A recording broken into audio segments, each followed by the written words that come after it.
Hello friends, YouTube channel पर आपका स्वागत है। कल की हमारी वीडियो में हमने मैकेनिकल ब्रेक सिस्टम के बारे में जाना और हमने हाइड्रोलिक सिस्टम के बारे में भी स्टार्ट करना चाहा, लेकिन समय को देखते हुए हमने अपनी वीडियो को बीच में ही स्टॉप करना पड़ा, इसलिए हम उसी को कंटिन्यू कर रहे हैं। दोस्तों, पुरानी गाड़ियों में मैकेनिकल सिस्टम का प्रयोग किया जाता था, लेकिन आजकल की तेज़ रफ्तार गाड़ियों में मैकेनिकल सिस्टम से गाड़ी को रोकना पॉसिबल नहीं है। इसलिए हमें हाइड्रोलिक सिस्टम की ज़रूरत पड़ती है, जो कि ब्रेक सिस्टम का मॉडिफाइड रूप है। हाइड्रोलिक सिस्टम के अंदर ब्रेक कैसे काम करते हैं, ये सब चीज़ें आज हम डिस्कस करेंगे।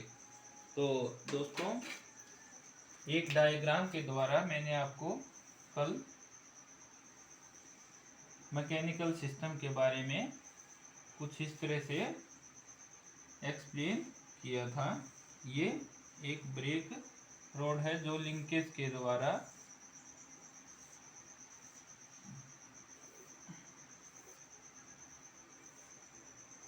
ब्रेक शू तक पहुंचती है। ये केम, जैसे मैंने कल आपको बताया था, केम, और ये ब्रेक शू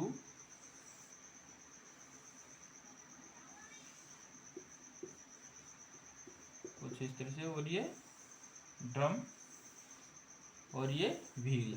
इसी तरह से ये चारों पहिए होते हैं, ये फ्रंट के दोनों पहिए और ये रियर के। तो जैसे मैंने आपको बताया था, यहाँ पर लिंकेज के द्वारा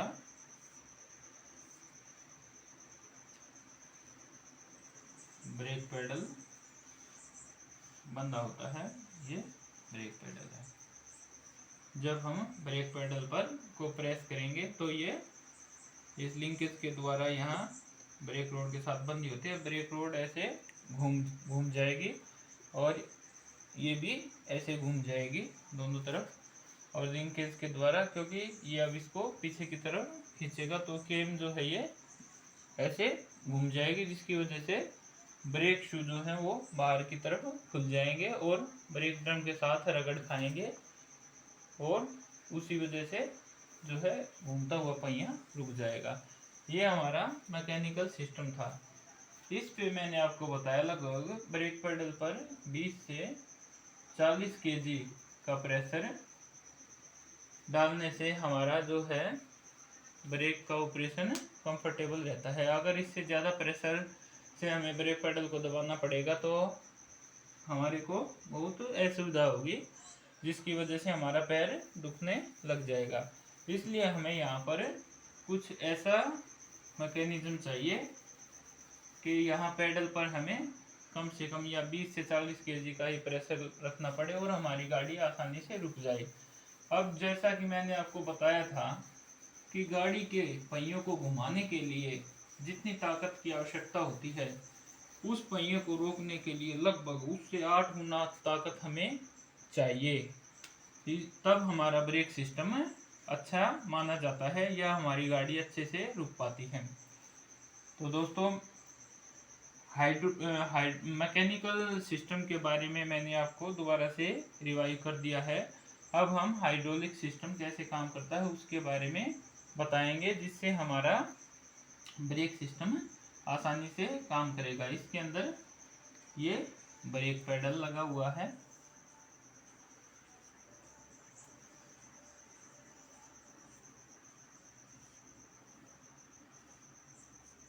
ब्रेक पेडल को प्रेस करेंगे। मान लो यहाँ पर 50 केजी का प्रेशर हमने दिया, पेडल को 50 केजी के प्रेशर से दबाया तो हमारा जो ये वाला प्रेशर है, ये यहाँ तक जो हमें ब्रेक शू को ओपन करना है, जो केम लगी हुई थी, इसको ऑपरेट करने के लिए यहाँ तक हमें 50 केजी से ज़्यादा प्रेशर चाहिए। अब क्योंकि मैकेनिकल जो सिस्टम था ब्रेक सिस्टम, उसमें 50 केजी का प्रेशर यहाँ डालने के बाद कुछ प्रेशर बीच में ही ड्रॉप हो जाता था लिंकेज वगैरह को ऑपरेट करने के लिए, ब्रेक रोड को घुमाने में ही। तो यहाँ तक जो प्रेशर था वो 50 का लगभग 25 kg ही पहुँच पाता था, जिससे हमारे ब्रेक प्रॉपर नहीं लग पाते थे। अब हम हाइड्रोलिक सिस्टम के अंदर क्या करेंगे, हमें फ्लूइड, ब्रेक फ्लूइड से हमें इसको ऑपरेट करना है। ब्रेक फ्लूइड जो है, क्योंकि उसकी प्रॉपर्टी है वो किसी भी, जो पास्कल का नियम भी यही है कि किसी भी कंटेनर के अंदर अगर हम फ्लूइड भर देते हैं, लिक्विड डाल देते हैं और उसको हम किसी प्लंजर से प्रेस करते हैं, किसी भी चीज़ से, मान लो ये पिस्टन है या प्लंजर है, इससे हमने प्रेस किया तो ये इसकी चारों तरफ की जो दीवार है या वाल है उस पर इसका प्रभाव सेम रहेगा। यानी कि अगर हमने इस पर, यहाँ पर अगर हमने 50 kg का प्रेशर डाल दिया, किलोग्राम का प्रेशर से इसको दबाते हैं, तो इस वाल पर भी, इस वाल पर भी, इधर भी चारों तरफ 50 kg का प्रेशर रहेगा। अब मान लो ये जो कंटेनर है जिसके अंदर ये पिस्टन चलेगा, इसका डायमीटर, सॉरी इसका एरिया अगर 5 सेंटीमीटर पर स्क्वायर है, तो इसके अंदर कितना प्रेशर डेवलप होएगा, 50 kg हमने दिया और 5 सेंटीमीटर पर स्क्वायर के हिसाब से ये एरिया है। तो हमारा जो है प्रेशर हो जाएगा 50 से मल्टीप्लाइड बाई 5, हमारा 250 kg का प्रेशर यहाँ पर डेवलप होएगा। जब ये प्रेशर हम पाइपलाइन के द्वारा व्हील सिलेंडर तक पहुँचाएंगे, व्हील सिलेंडर तक पहुँचाएंगे, तो यहाँ जो हम कंटेनर लगाएंगे या जो भी पोर्ट लगाएंगे, वो अगर हम इससे थोड़ा बड़ा कर देंगे, जो 5 सेंटीमीटर स्क्वायर का एरिया था उसको अगर हमने यहाँ पर 7 सेंटीमीटर पर स्क्वायर को कर देते हैं, तो यहाँ पर जो प्रेशर डेवलप होएगा 50 kg का, तो फ्लूइड के अंदर से यहाँ पहुँच चुका है और 7 kg इसका एरिया है, तो 50 मल्टीप्लाइड बाई 7, ये हो गया अपना 350 kg का। यानी कि यहाँ पर जो 250 kg का प्रेशर था वो यहाँ पर अब 350 kg का प्रेशर हो चुका है। इसी सिद्धांत पर हमारा हाइड्रोलिक ब्रेक सिस्टम काम करता है। ये मैं आपको अभी एक एग्जांपल के द्वारा समझा रहा हूँ। इसमें ब्रेक पैडल के बाद मास्टर सिलेंडर से ब्रेक फ्लूइड की पाइप लगी होती है, और ये जो है व्हील सिलेंडर के साथ है, ये व्हील सिलेंडर है, ये सिलेंडर लगा होता है और इसके दोनों तरफ ब्रेक लगे हुए होते हैं, जैसे मैंने आपको बताया। और इसके ये जो है ब्रेक ड्रम के अंदर लगे होते हैं और इसके ऊपर टायर होता है। तो जब हम ब्रेक पैडल को प्रेस करते हैं, यहाँ से 50 kg का प्रेशर डालते हैं, यहाँ ये पुश रोड बंधी होती है, पुश रोड के साथ में ये प्लंजर या पिस्टन होता है और यहाँ पर ब्रेक फ्लूइड भरा होता है। जब हम ब्रेक पैडल को दबाते हैं तो पुश रोड आगे की तरफ चलती है और इसके साथ पिस्टन या प्लंजर बंधा होने की वजह से पिस्टन भी आगे की तरफ ब्रेक फ्लूइड को धकेलता है और पाइपलाइन के द्वारा यह प्रेशर व्हील सिलेंडर में पहुंच जाता है यहाँ पर। और एक पिस्टन इधर है, एक पिस्टन इधर है। यहाँ जब ब्रेक फ्लूइड का प्रेशर आएगा तो ये पिस्टन बाहर की तरफ निकलेगा, ये भी इस तरफ निकलेगा, और इसके साथ क्योंकि ये ब्रेक शू अटैच है तो ये बाहर की तरफ खुल जाएंगे और घूमते हुए ब्रेक ड्रम के साथ में रगड़ खाएंगे, जिसकी वजह से घूमता हुआ पहिया रुक जाएगा। यह हाइड्रोलिक सिस्टम का मैंने एक नमूना आपको दिखाया। इसमें जो मास्टर सिलेंडर है, मास्टर सिलेंडर का स्ट्रक्चर कुछ इस तरह से होगा। मान लो ये पुश रोड है और ये पिस्टन लगा हुआ है,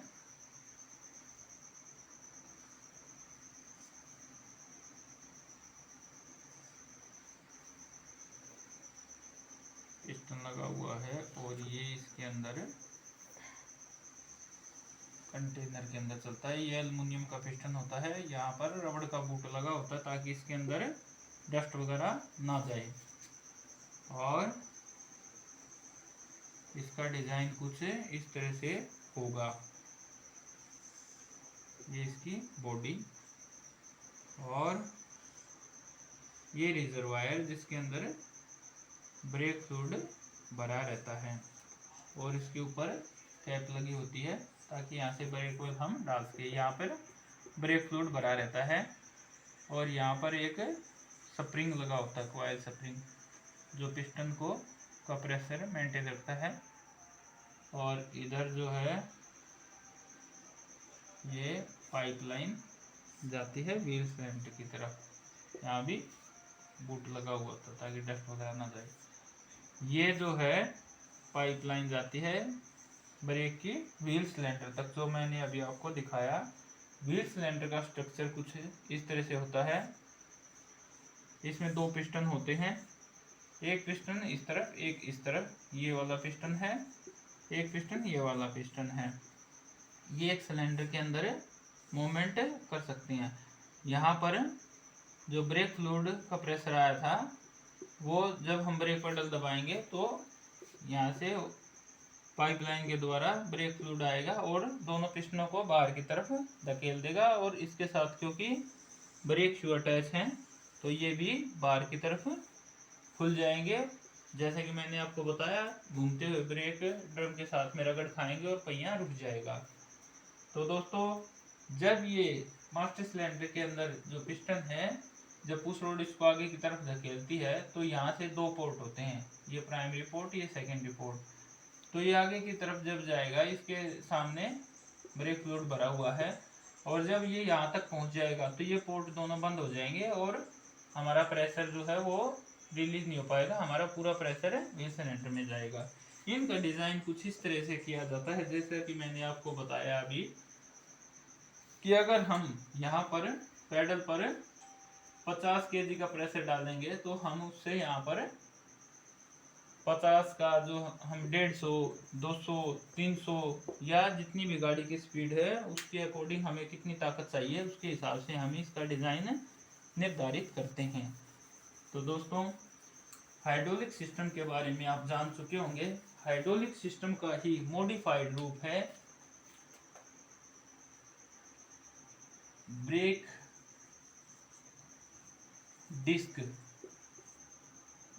डिस्क सिस्टम। अभी तक जो सिस्टम मैंने बताया था वो ब्रेक ड्रम सिस्टम था।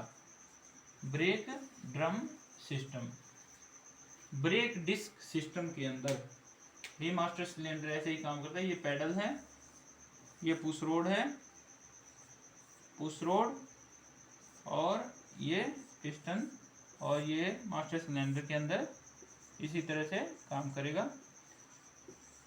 और यहाँ से पाइपलाइन जो मैंने बताया, ये यहाँ पर ब्रेक ड्रम की बजाय ब्रेक डिस्क लगी होती है और यहाँ पर एक पिस्टन लगा हुआ होता है। इसका स्ट्रक्चर कुछ मैं सामने से दिखा रहा हूँ आपको। जो ब्रेक डिस्क इस तरह से होती है, ये ब्रेक डिस्क है, पहिए के साथ लगी होती है, जो पहिए के अंदर, और पिस्टन के दोनों तरफ, ब्रेक डिस्क के दोनों तरफ ब्रेक पैड लगे होते हैं और इसके दोनों बाहर की तरफ है, दोनों तरफ एक एक पिस्टन होता है। जो ब्रेक फ्लूइड यहाँ से प्रेशर के साथ आता है वो पिस्टन को अंदर की तरफ धकेलता है, जिससे ब्रेक पैड अंदर की तरफ जाने की कोशिश करते हैं और वो घूमती हुई ब्रेक डिस्क को जकड़ लेते हैं, जिससे हमारा पहिया रुक पाता है। अगर मैं इसको साइड से दिखाऊं आपको, ये मैंने साइड से दिखा, अगर मैं इसको सामने से दिखाऊं, जैसे कि मैं गाड़ी को का टायर आपको पहले कई बार ऐसे सामने से दिखा चुका हूँ, गाड़ी के बिल्कुल सामने खड़े होने से, तो ये जो मैंने आपको दिखा था स्टब एक्सल का, ऐसे ये लगा होता है एक्सल के साथ में इस तरह। तो यहाँ पर ये इसका डिज़ाइन कुछ यहाँ पर होता है, यहाँ इस पर ब्रेक डिस्क लगी होती है, ये पहिए के साथ घूमती है और इसको हमें रोकना होता है। एक इसके साथ में यहाँ पर, एक यहाँ पर मैं अलग से दिखा देता हूँ इसको कैसे होता है ये।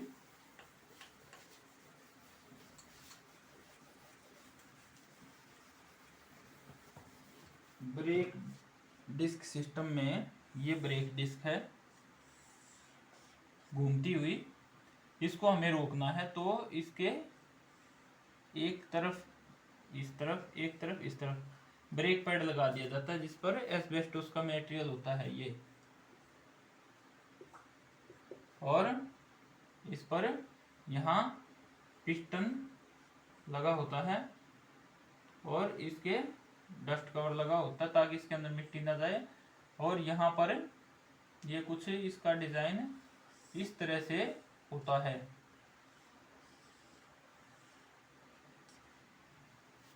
इसके पीछे ये एक सिलेंडर के अंदर घूमता है, यहाँ पर हम फ्यूल जो ब्रेक फ्लूइड का कनेक्शन दिया जाता है।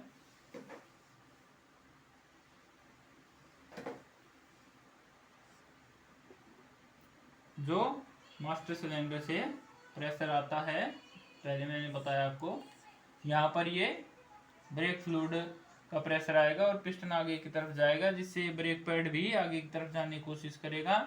और क्योंकि इधर ये यू टाइप का लोहे की कास्ट आयरन की बॉडी होती है जिसे कैलिपर असेंबली बोलते हैं, ये दोनों को कंप्रेस कर देता है ब्रेक पैड को, और जिससे घूमती हुई ये जो ब्रेक डिस्क है इसको जकड़ लेते हैं और हमारी गाड़ी रुक पाती है, पहिया घूमने से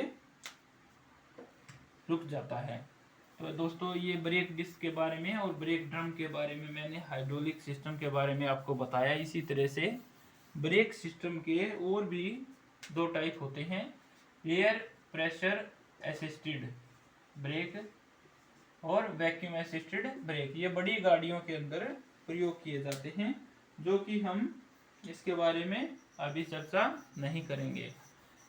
ब्रेक सिस्टम जो मैकेनिकल सिस्टम और हाइड्रोलिक सिस्टम के बारे में हमने जानकारी ली, इसके बारे में इससे पहले वाली वीडियो में मैंने आपको बताया था कि गाड़ी के अगर ब्रेक फेल हो जाए तेज रफ्तार दौड़ती हुई गाड़ी के, तो हमें क्या करना चाहिए। उस कंडीशन के अंदर हमें गाड़ी की सभी लाइटें ऑन कर देनी चाहिए, इमरजेंसी लाइट जैसे हजार्ड स्विच जिसे बोलते हैं ऑन कर देना चाहिए, जिससे दूसरे सराउंडिंग में जो भी गाड़ियां चल रही हैं रोड पर उनको पता चल जाए कि इस गाड़ी के अंदर कुछ प्रॉब्लम है, और वो आपके गाड़ी के साथ कुछ निर्धारित दूरी बना सकें ताकि कोई एक्सीडेंट वगैरह ना हो।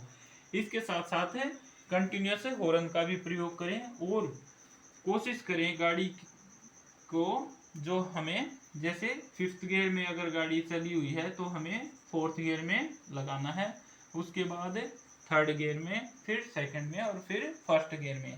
1st गियर में आने के बाद हम हैंड ब्रेक का यूज कर सकते हैं। तेज रफ्तार गाड़ी के अंदर हमें कभी भी हैंड ब्रेक का यूज नहीं करना चाहिए जब गाड़ी टॉप स्पीड में हो या अपर गियर में हो। जब बिल्कुल लोअर गियर में गाड़ी आ जाए 1st गियर में, तब हम हैंड ब्रेक अप्लाई कर सकते हैं। इसलिए इस तरह से हम तेज रफ्तार चलती हुई गाड़ी में अगर ब्रेक फेल हो जाए तो भी हम अपनी गाड़ी को कंट्रोल कर सकते हैं। इसके अलावा ब्रेक सिस्टम के अंदर जब गाड़ी रोड पर चलती है तो उसके अंदर कुछ फॉल्ट आ जाते हैं, जिसको हमें कैसे पहचानना है, उनको कैसे उनका हम इलाज कर सकते हैं। तो दोस्तों ब्रेक के अंदर जो प्रॉब्लम आती है वो है नॉइज का इशू। ब्रेक में आवाज आनी शुरू हो जाती है, ब्रेक में ब्रेक वाइब्रेशन, जब हम ब्रेक लगाते हैं तो गाड़ी कपाने लगती है। ब्रेक पुलिंग, ब्रेक लगाते हैं तो गाड़ी एक तरफ भागती है। ब्रेक लेस इफेक्टिव, ब्रेक लगाते हैं तो ब्रेक लगाने के बाद गाड़ी निश्चित दूरी पर नहीं रुक पाती है। तो ये कुछ गाड़ी में ब्रेक से संबंधित फॉल्ट हैं जिनका हम कैसे उनका इलाज कर सकते हैं। नॉइज, अगर गाड़ी ब्रेक लगाएं और गाड़ी में ब्रेक की नॉइज आती है तो break drum, brake shoe, brake pad या ब्रेक डिस्क, ये चीज़ें घिसी हो सकती हैं। हमें उनको चेक करवाना चाहिए और उनको रिप्लेस करवाना चाहिए। या ब्रेक सिस्टम के अंदर कई बार कोई मिट्टी या कोई पत्थर या कुछ इस तरह के ऑब्जेक्ट बीच में ब्रेक पैड या ड्रम के बीच में या डिस्क के बीच में फंस जाते, तब नॉइज फील होती है, वो भी हमें क्लीन करवाना चाहिए। दूसरा हमारा ब्रेक वाइब्रेशन, जब हम ब्रेक लगाते हैं तो गाड़ी में कंपन शुरू होती है, स्टीयरिंग में भी हमें कंपन फील होती है। उस कंडीशन के अंदर हमारी ब्रेक डिस्क में कुछ डिफ्लेक्शन आ जाती है, इसलिए हमें उसको चेंज करना पड़ता है या उसको लेथ मशीन पर सरफेस भी करवाया जा सकता है। तीसरा हमने बताया ब्रेक लेस इफेक्टिव, ब्रेक अगर कम हमें फील हो रहे हैं उस कंडीशन के अंदर हमारा ब्रेक ऑयल भी कम हो सकता है, या कोई जो है ऑयल या ग्रीस या कोई चिकनाई हमारे ब्रेक डिस्क या ब्रेक ड्रम और शू के बीच में हो सकती है, उन्हें हमें क्लीन करना पड़ेगा। और हमारे टायर जो हैं वो टायर भी ज़्यादा घिसे हों तो भी ब्रेक कम लगते हैं, क्योंकि रोड के साथ उसका फ्रिक्शन कम हो जाता है। ब्रेक फोर्थ जो अपना पॉइंट था वो था ब्रेक पुलिंग का। कभी कभी दोस्तों गाड़ी पे जब हम ब्रेक लगाते हैं तो गाड़ी एक तरफ पुल करने लगती है, उस कंडीशन के अंदर हमें चेक करना चाहिए, हो सकता है हमारा ब्रेक का कोई पिस्टन जाम हो या एक तरफ का कोई सस्पेंशन का पार्ट टूटा हुआ हो या घिसा हुआ हो या एक तरफ के टायर में हवा कम हो, इसके लिए या व्हील अलाइनमेंट भी डिस्टर्ब हो सकती है, वो सभी चीज़ें हमें चेक करवानी पड़ेंगी। तो दोस्तों ब्रेक के बारे में आज हमने विस्तार से जानकारी ली, स्पेशली हमने हाइड्रोलिक ब्रेक के सिस्टम। मैं आशा करता हूँ कि जो भी मैंने आपको समझाया वो आपको अच्छे ढंग से समझ में आ चुका होगा, और इसी उम्मीद के साथ हम अपनी वीडियो को क्लोज करते हैं। अगली वीडियो के साथ मैं जल्दी ही आपसे मिलने वाला हूं, तब तक के लिए मैं आपका धन्यवाद करता हूं।